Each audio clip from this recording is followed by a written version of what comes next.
It's Saturday night. Welcome to the Jonathan Ross Show. Thank you, Ellie. Thank you, everyone. We'll see more of Ellie Goulding later on. Hey, I'm excited. Is anyone else excited about the new James Bond movie, Skyfall? You excited? And how great is it? The theme song has been released by Adele. Have you heard that? It's Adele. I listened to it. I thought it was great for the first 30 seconds, but then James Corden comes in, cuts her off and makes you listen to Blur. And I'm genuinely looking forward to Skyfall. I can't wait to see the next Bond girl, because the last one was the Queen, of course. Well, to give her a Bond name, octogenarian pussy. I apologise, Your Majesty. There have been allegations that Skyfall has too much product placement. I read in the papers that, for instance, instead of martini, Bond is drinking beer. He's drinking Heineken. And it gets worse than that. Have a look at the new Russian supervillain. Yes, Mr. Bond. Luckiest tourists of the week, I think, were the ones on a safari bus. How lucky were these people when they looked out the window and they saw this creature rarely seen in the wild? There you go. David Beckham in his pants. Or to give him his Latin name, Homo erectus. Although, of course, you can't see from that angle. I'm sure you're all aware of photobombing. You know what photobombing is? I'll do it again, and let's pretend we do. Do you know what photobombing is? Yes! That was maybe too much, I'll be honest with you. It's when you're taking a picture of someone and someone pops up in the background and does something silly. It's like this kind of thing. There's an example of photobombing right there. It's an unfortunate situation. OK, here's another one. Lovely fern, enjoying a trip to the shops. Well, this, I think, is the best example I have ever seen. Check this out. There's a stingray getting involved. Look at that. Right? Although when I first saw it, I thought those poor girls having their picture taken, and then Adrian Childs has jumped in. It's like, you know, it's... we've got a packed show for you tonight, ladies and gentlemen, including some fabulous live music from Ellie Goulding. There she is.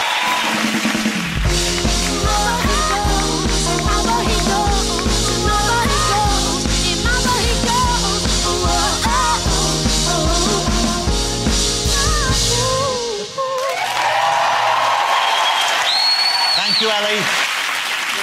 OK, let's have a look and see who else is on my show tonight. My first guests are the stars of the all-conquering X Factor. It's Nicole Scherzinger, Gary Barlow... and...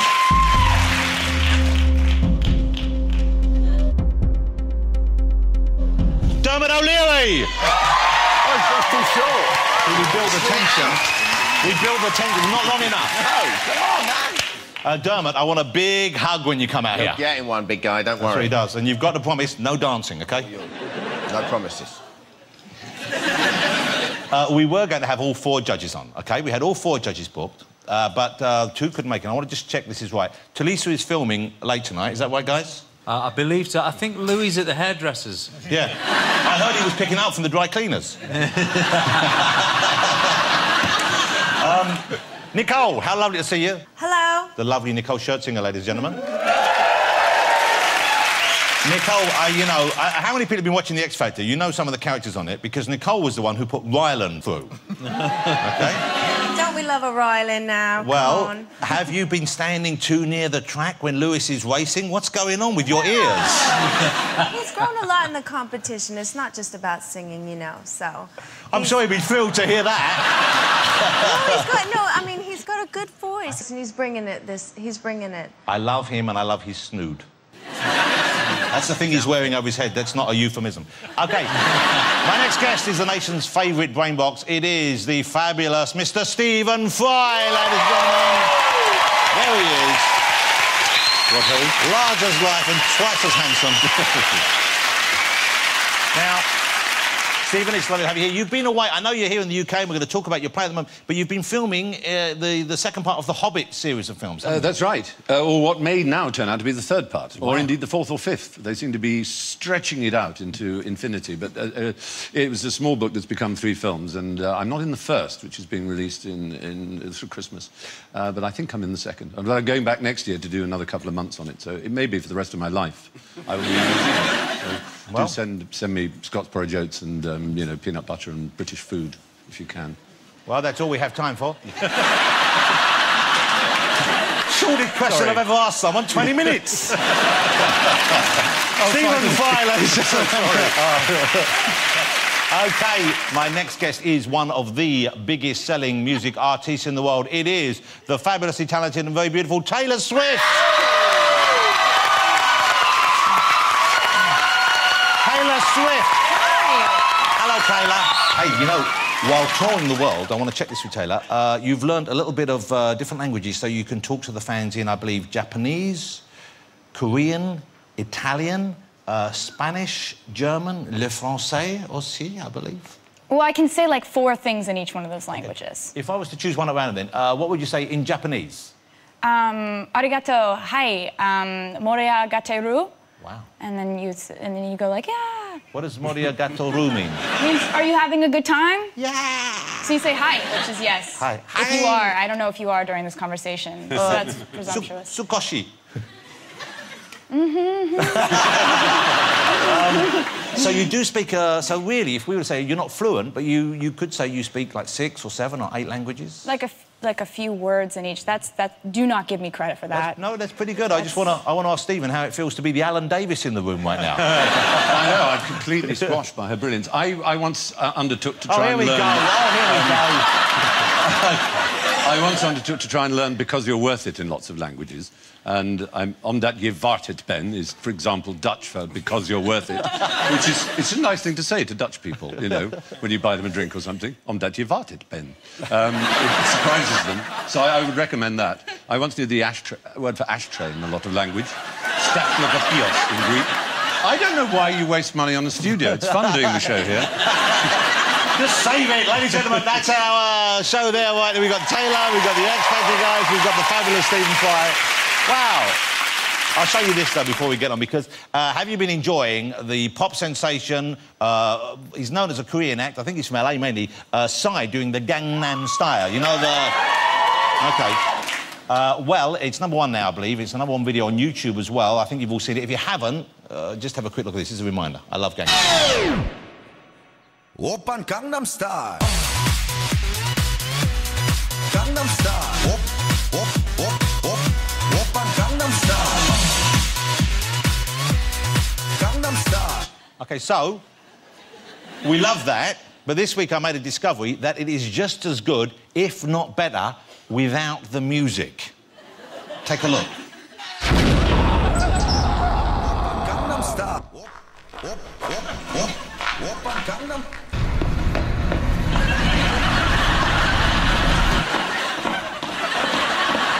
Gangnam Style.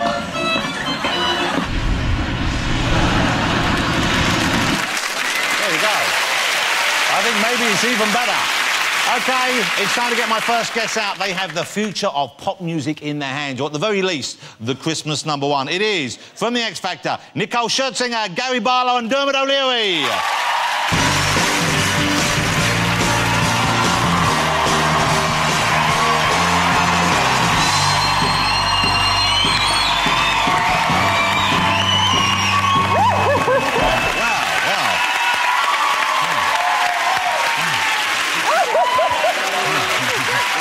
Sit down. Come on, sit. Come on, sit.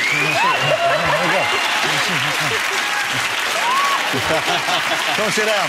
Wow. Gary, you look fabulous and handsome as always. Dermot, you look as sophisticated. There's your next James Bond right there.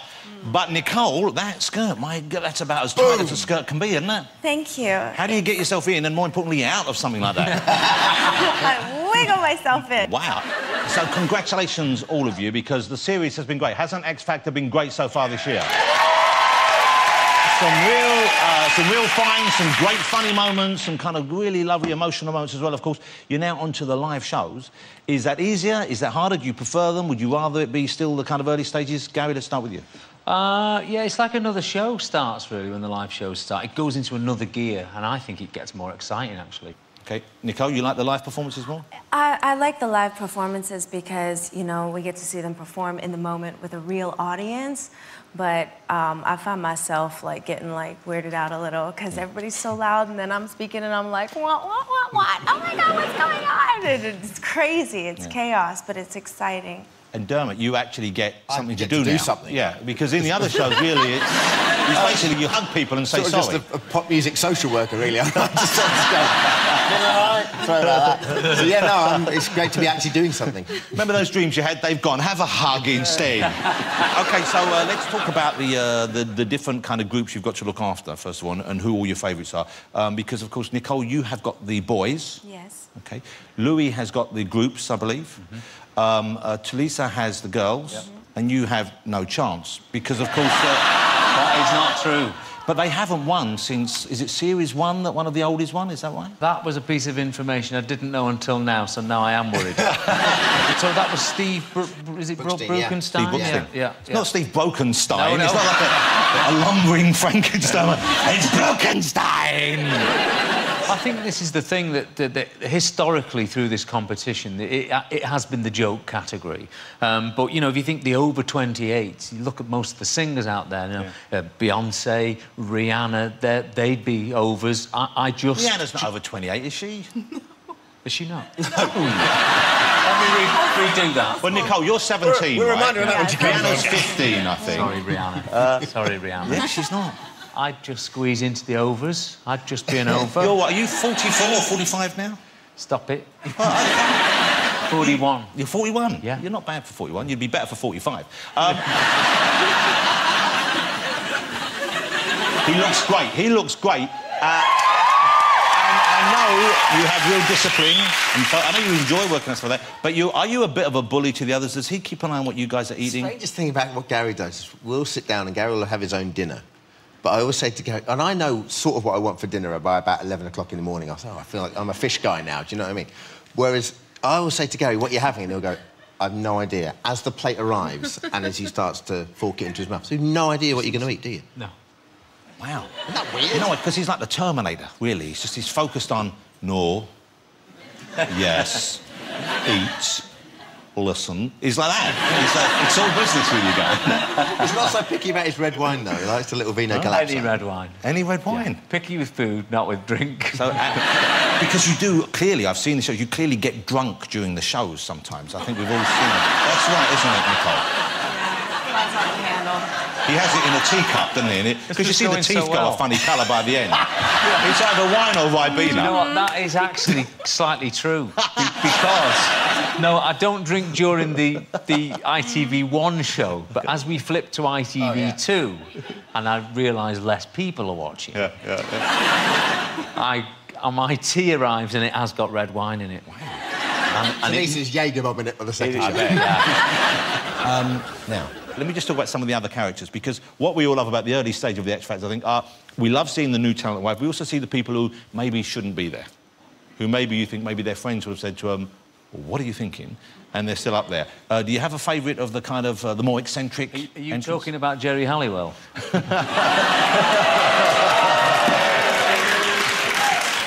Well, OK, if you want to go that way. Well, you had two mad old ladies. You had Joey and Mel B. They were both kind of... Well, that was the funny thing this time, because we didn't have a fourth judge at the start of it. Yeah. And so we had a succession of guest judges who came. But it was great fun, because we really did have the crazy to the beautiful. So... let me ask you about Mel B then, and let me ask you about Jerry. Mel B, a lot of people criticised Mel B and said she was too harsh. She was a little bit too, not dismissive, but maybe a bit too cold. I mean, even when she turned down the old guy who was singing, I don't know if you remember that. And even Dermot, I think you said... What did you say? She has no heart. Yeah. No, I think you said, where's her soul, didn't you? That's the old fella who came up when his wife was waiting backstage. And, yeah, sure, he wasn't going to go all the way in the competition, but, you know, it was a lovely moment.